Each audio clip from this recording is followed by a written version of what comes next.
Hello guys, welcome back to my YouTube channel and today I am going to start a very new chapter trigonometric function of 11th class।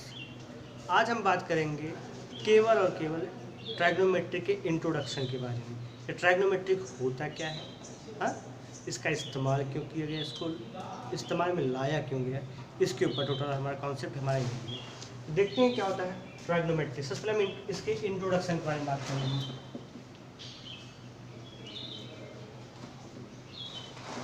Introduction of trigonometric function. तो जो trigonometric function होता है वो दो part से मिलकर बना हुआ होता है। ट्राइग्नोमेट्रिक जो फंक्शन है, जो वर्ड ट्राइग्नोमेट्री है, ये दो वर्ड से मिलकर बना है और ग्रीक वर्ड है ये। एक होता है ट्राइगोन, एक होता है मेट्रॉन। ट्राइगोन मतलब होता है ट्राइंगल, मेट्रॉन मतलब होता है टू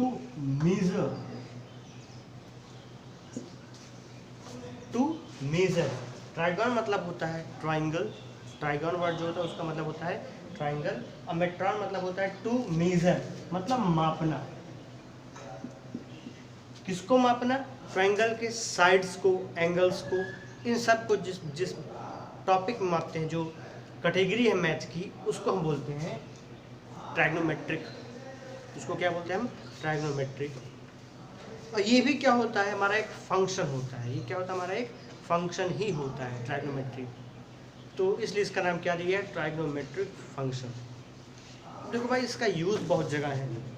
ट्राइग्नोमेट्रिक जो फंक्शन है, जो ट्राइग्नोमेट्री है, इसका यूज़ आप बहुत जगह करते हो। जैसे 10th में पढ़ के आए हो ट्राइग्नोमेट्री, तो वहाँ पे आप जैसे हाइट वगैरह निकालते थे ना, बिल्डिंग की हाइट निकालना हुआ, टावर की हाइट निकालनी हुई ना, उन सब में ट्राइग्नोमेट्री का यूज़ होता है। और सिस्मिक वेव, जैसे अर्थक्वेक वगैरह आता है, सिस्मिक जो वेव होता है उसकी डिस्टेंस निकालने के लिए, डिस्प्लेसमेंट, वर्टिकल और हॉरिजॉन्टल डिस्प्लेसमेंट निकालने के लिए ट्राइग्नोमेट्री का यूज़ होता है। भाई सिस्मिक ग्राफ आप लोग देखे होंगे, कुछ ऐसे बनता है उसका ना,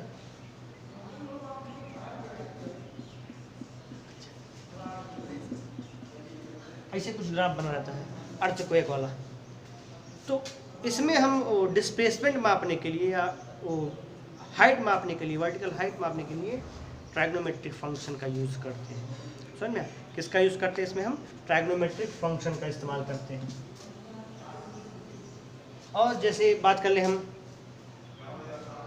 जो टाइड्स आती है ओशन में ना, टाइड्स आती है तो उसकी हाइट का अंदाज़ा लगाते हैं हम ट्राइग्नोमेट्रिक रेशियोज़ की मदद से।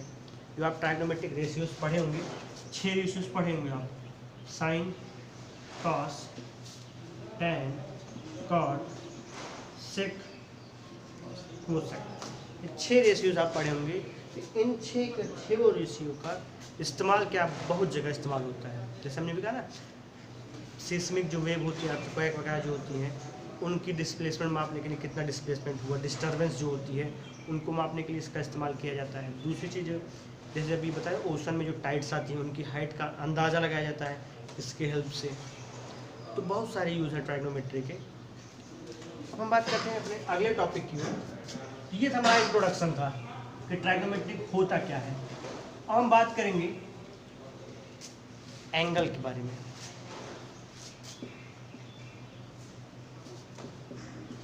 एंगल, ये चीज़ आप बड़े अच्छे से जानते हो कि एंगल होता क्या है। ज्योमेट्री में आप 9th में पढ़ के आए हो, 10th में पढ़ के, उसके पहले क्लासेस में भी पढ़ के आए हो, तो बड़े अच्छे से परिचित हो कि एंगल होता क्या है।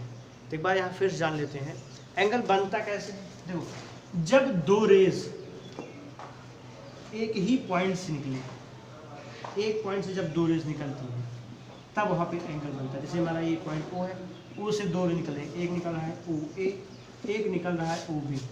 तो इनके बीच में जो गैपिंग है, जो इनके बीच में जो गैपिंग है, जो इनका रोटेशन है, यही क्या कहलाता है? हमारा एंगल कहलाता है। ये क्या कहलाता है? हमारा एंगल कहलाता है। और जिन पॉइंट से दोनों निकलते हैं, जो दो रेज जिन पॉइंट्स निकलते हैं, जो कॉमन पॉइंट होता है, इसको बोलते हैं हम वर्टेक्स। इनको बोलते हैं हम वर्टेक्स बोलते हैं। और इन दोनों लाइंस को, जो रेज हैं इसको बोलते हैं हम आर्म, इसको बोलते हैं हम आर्म्स। भाई दोनों आर्म्स है तो दोनों डिफरेंस क्या है? अब देखो जो एंगल बनता है वो बनता कैसे है? देखो इसमें हम क्या करते हैं, हमारे पास ये दो आर्म है, ध्यान देना यहाँ पे दो आर्म्स ऐसे हैं, तो एंगल बने कैसे? एक आर्म को हम फिक्स कर दें और एक को ऐसे बढ़ाते जाएं या घटाते जाएं, ऐसे तो एंगल ऐसे बनता है। जो आर्म फिक्स रहती है उसको बोलते हैं हम इनिशियल, इनिशियल आर्म बोलो या इनिशियल साइड बोलो, और जो आर्म मूव कर रही है जिसकी वजह से एंगल बन रहा है उसको बोलते हैं हम टर्मिनल, उसको बोलते हैं टर्मिनल आर्म या टर्मिनल साइड, इसको बोलते हैं हम टर्मिनल आर्म या फिर कह सकते हो आप टर्मिनल साइड। समझ में? तो एंगल बनता कैसे है? देखो एक आर्म फिक्स होती है और दूसरी आर्म क्या होती है उसके अकॉर्डिंग मूव करती है, या तो एंटी क्लॉकवाइज या क्लॉकवाइज मूव करेगी, तब वहाँ पे एंगल का फॉर्मेशन होता है। तो बेसिकली अगर बात करें एंगल होता क्या है, जो आर्म का मूवमेंट है, जो रोटेशन है, जितना रोटेट करता है एक आर्म, जैसे टर्मिनल आर्म जितना रोटेट करेगा वही होता है हमारा एंगल। भाई देखो अगर ये रोटेट यहाँ तक था, अब ये रोटेट करके यहाँ आ जाएगा तो ये एंगल बढ़ गया, तो रोटेशन इसका बढ़ा, एंगल भी बढ़ा। ये घूम के यहाँ पे आ जाए, फिर रोटेशन और बढ़ गया तो एंगल बढ़ गया। एंगल बेसिकली किससे रिलेटेड होता है? हमारे उसके रोटेशन से रिलेटेड होता है, आर्म के रोटेशन से रिलेटेड होता है। तो हम बात करें इनिशियल आर्म क्या होता है? द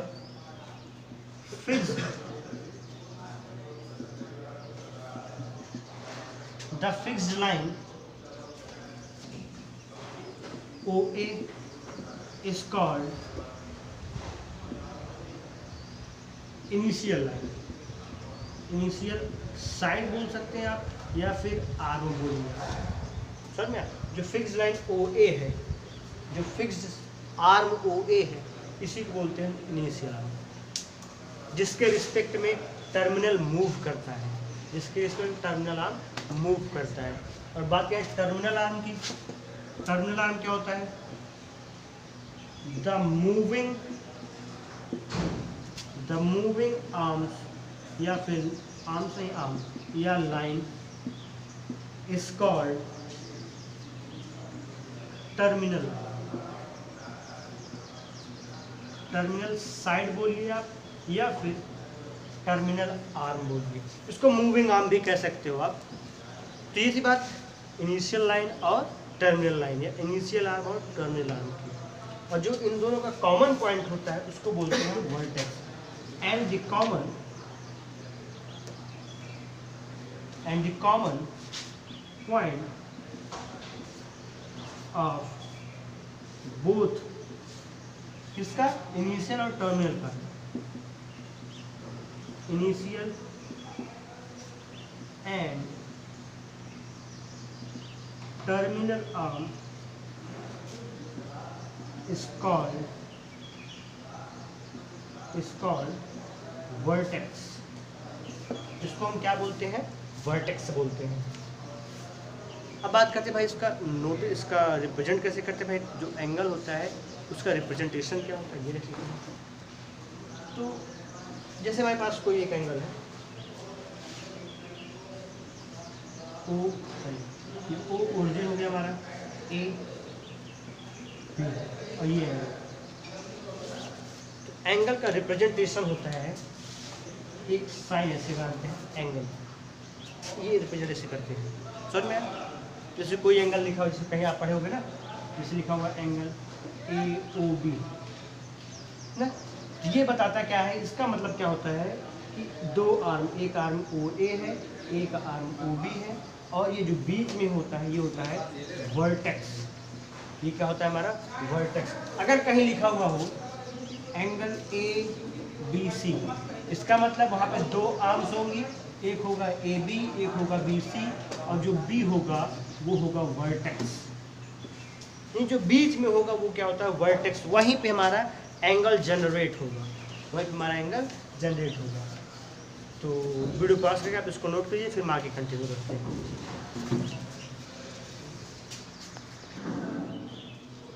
चलिए देखते हैं वापस से एंगल। एंगल क्या बताया हमने भी, जो रोटेशन होता है वही होता है हमारा एंगल। रोटेशन की मेजरिंग जो होती है वही क्या होती है हमारी एंगल से। एक फिक्स लाइन है और एक एक फिक्स लाइन भाई यहाँ देखो, और एक टर्मिनल लाइन है। ऐसे एक फिक्स है और एक टर्न मूव कर रहा है, तो जितना ये मूव करेगा उसके अकॉर्डिंग हमारा एंगल बढ़ेगा और घटेगा। समझ में आया? तो ये यहाँ पर लिखा है angle is the amount of rotation perform from the initial to the terminal arm. समझ में आया? अब चर्चा करते हैं हम कि पॉजिटिव एंगल और नेगेटिव एंगल। तो अभी तक जैसे आप 10th वगैरह में पढ़े होंगे तो अभी तक केवल आप पॉजिटिव एंगल के बारे में ही पढ़े होंगे, लेकिन एंगल दो टाइप की होती है, एक होता है पॉजिटिव एंगल, एक होता है नेगेटिव एंगल। ये क्या होता है इसकी चर्चा कर लेते हैं हम। पॉजिटिव एंगल, नेगेटिव एंगल, ये क्या होता है देखते हैं भाई। देखो हमारे पास दो आर्म्स हैं, एक है ओ ए, ये फिक्स है, ये हमारा इनिशियल है, इनिशियल आर्म है, और एक टर्मिनल आर्म हमारे पास है,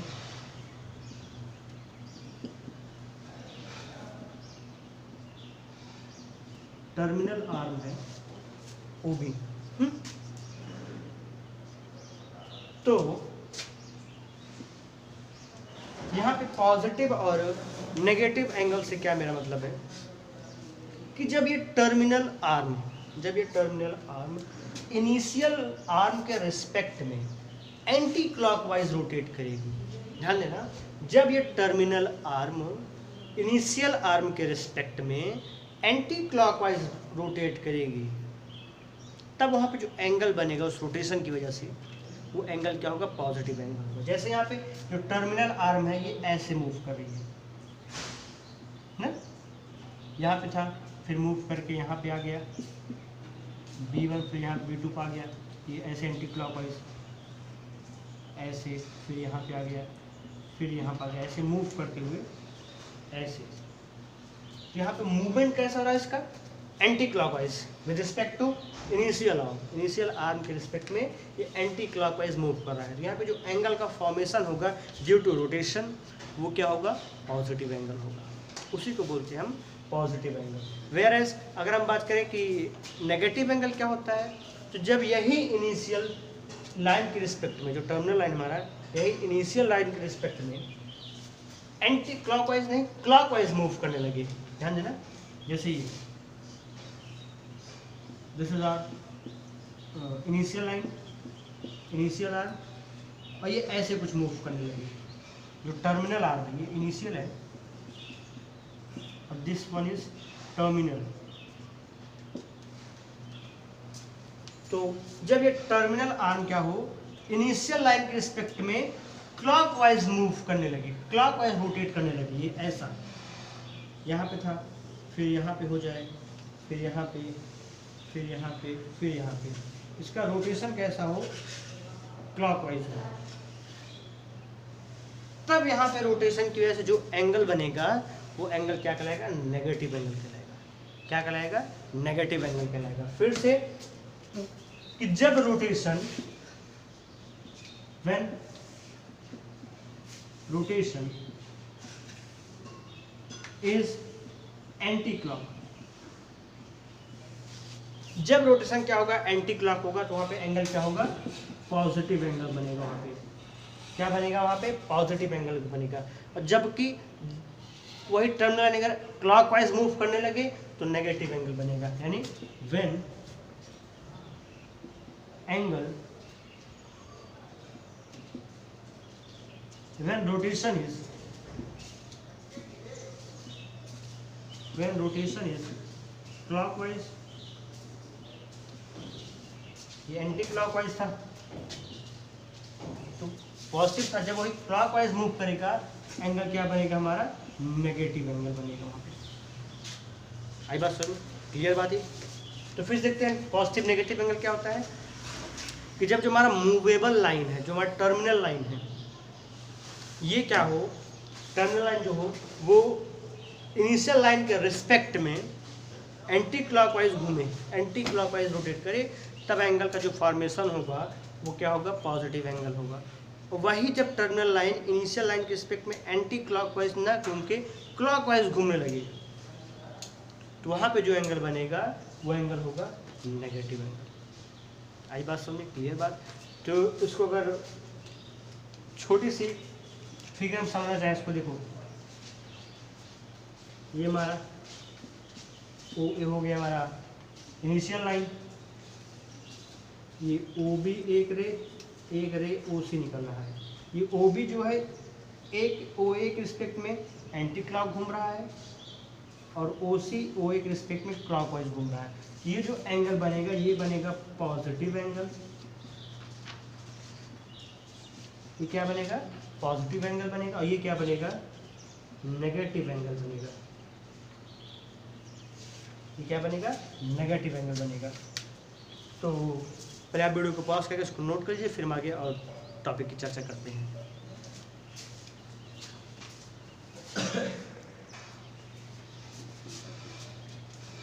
चलिए बात करते हैं क्वाड्रेंट्स के बारे में।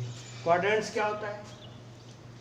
देखो क्वाड्रेंट्स क्या होता है, जैसे हमारे पास कोई एक प्लेन हो, उस प्लेन में हम एक परपेंडिकुलर लाइन और एक हॉरिजॉन्टल लाइन खींचते हैं, एक परपेंडिकुलर और एक हॉरिजॉन्टल लाइन खींचते हैं, तो जो प्लेन होता है हमारा वो 4 पार्ट में डिवाइड हो जाता है।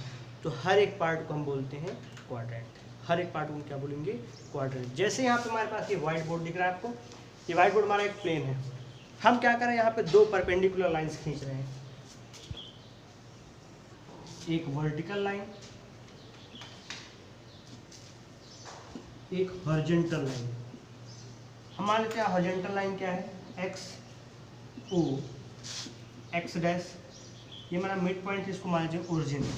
और जो वर्टिकल लाइन है इसको मानते हैं वाई ओ वाई डैश। हमने क्या किया, इस प्लेन को 2 लाइन से, पहली लाइन एक्स ओ एक्स डैश और दूसरी वाई ओ वाई डैश से 4 पार्ट में डिवाइड कर। देखो 1 पार्ट, 2 पार्ट, 3 पार्ट, 4 पार्ट। समझ में? तो इन चारों पार्ट्स को हम क्या कहते हैं? क्वाड्रेंट्स कहते हैं। इन्हीं को हम क्या बोलते हैं? क्वाड्रेंट्स बोलते हैं। देखो इसको बोलते हैं हम first quadrant,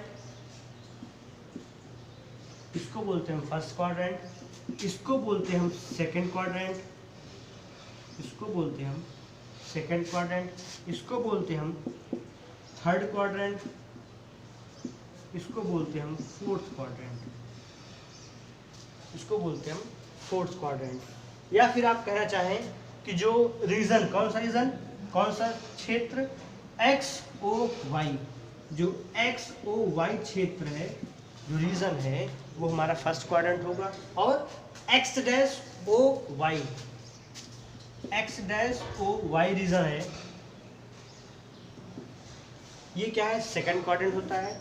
x dash O Y dash जो रीजन है, X dash O Y dash जो क्षेत्र है, ये हमारा थर्ड क्वाड्रेंट है। और X O Y dash, X O Y dash जो रीजन है, ये हमारा फोर्थ क्वाड्रेंट है। क्लियर बात? ये हमारा क्या है? फोर्थ क्वाड्रेंट है। अब देखते भाई इसके एंगल की चर्चा कर लेते भाई। फर्स्ट क्वाड्रेंट, भाई ये सब आप 10th में पढ़ के आए, कोऑर्डिनेट ज्योमेट्री, निर्देशांक ज्यामिति थी, वहाँ पे आप पढ़ के आए थे। वही चीज़ अभी हम यहाँ पे हम बताए ना कि जब जो वीडियो हमारा है ये केवल एक इंट्रोडक्शन वीडियो है ट्रायगोनोमेट्री की, तो वही चीज़ हम पढ़े यहाँ पे। जो फर्स्ट क्वाड्रेंट होता है वो कितने से कितने एंगल के बीच का होता है, ध्यान देना। जो फर्स्ट क्वाड्रेंट होता है, मान ले थीटा एक एंगल है, जब थीटा हमारा 0 से बड़ा और 90 डिग्री से छोटा हो, 0 डिग्री से बड़ा और 90 डिग्री से छोटा हो, यानी एंगल हमारा 0 से 90 के बीच में हो, तो क्या कहलाएगा? वो एंगल कहलाएगा फर्स्ट क्वाड्रेंट में। कोई भी एंगल जो 0 से 90 के बीच में होगा वो क्या कहलाएगा? फर्स्ट क्वाड्रेंट का एंगल कहलाएगा। जब कोई एंगल ऐसा हो वो 90 से बड़ा हो लेकिन 180 से छोटा हो, या कह सकते हो आप 90 से 180 के बीच का जो एंगल होता है वो क्या कहलाता है? हमारा सेकंड क्वाड्रेंट का एंगल कहलाता है। इसमें बात करते हैं भाई, यही एंगल अगर 180 से बड़ा हो जाए और 270 से छोटा हो जाए, भाई ये होता है हमारा 0, ये होता है 90, ये होता है 180, ये होता है 270 और ये फिर से मिल जाता है हमको 360। जब टर्मिनल लाइन पूरा एक रोटेशन कंप्लीट कर ले, देखो ये हमारा इनिशियल लाइन था ओ ए, तो जब टर्मिनल लाइन हमारी इनिशियल लाइन के परपेंडिकुलर हो जाती है तो वहाँ पे एंगल बनता है 90 डिग्री का। जब यही इनिशियल लाइन इस टर्मिनल लाइन के अपोजिट में एकदम स्ट्रेट मूव कर जाए तो हमारा बनता है 180 डिग्री बनता है। जब ये टर्मिनल लाइन ऐसा कुछ मूव कर जाए जो यहाँ पे था इसके रिस्पेक्ट में अपोजिट इसके, ये पूरा बनता है हमारा 270 बनता है ना, B1 B2 B3। और जब ये टर्मिनल लाइन घूम के एक रोटेशन कंप्लीट करके फिर से इसी पे आ जाए, इनिशियल लाइन पे आ जाए, तो ये जो एंगल बना ये बनता है 360 एंगल। समझ में आया? तो वहीं पे तो अगर थीटा हमारा 180 से बड़ा और 270 से छोटा हो, कह सकते हो आप 180 और 270 के बीच का जो एंगल हो वो क्या कहलाएगा, हमारा थर्ड क्वाड्रेंट का एंगल कहलाएगा। लास्ट बचा फोर्थ क्वाड्रेंट। तो जब एंगल हमारा 270 से बड़ा और 360 से छोटा हो, 270 से बड़ा 360 से छोटा, या फिर दूसरी भाषा में कहें 270 और 360 के बीच का जो एंगल होता है वो क्या कहलाएगा, हमारा फोर्थ क्वाड्रेंट का एंगल। तो ये तो बातें हो गई हमारी क्वाड्रेंट्स की। तो आई होप आपको वीडियो पसंद आई होगी। आप इस वीडियो से जो हमारा ट्राइगोनोमेट्री फंक्शन चल रहा है 11 का, इस चीज़ में आप बने रहिए। गारंटी है कि आपको ट्राइगोनोमेट्री में कोई भी दिक्कत नहीं होगी। अगर आप शुरू से पढ़ रहे हैं, वीडियो हर एक वीडियो देख रहे हैं आप, तो हमें एक तक आपको कोई दिक्कत होगी। काफ़ी सारे बच्चों को ट्राइगोनोमेट्री हार्ड लगती है। हार्ड इसलिए लगती है कि उनको बेसिक नॉलेज नहीं होती। हम यहाँ एकदम जीरो लेवल से उठाएंगे ट्राइगोनोमेट्री को। तो आप वीडियो के साथ बने रहिएगा। अगर आपको कोई भी डाउट हो तो आप कमेंट बॉक्स में कमेंट कीजिएगा, हम आपका डाउट जरूर क्लियर करेंगे। अगर आप हमारे चैनल पर नए हैं तो चैनल को सब्सक्राइब कीजिए, वीडियोज़ को लाइक कीजिए और शेयर कीजिए। Thank you class.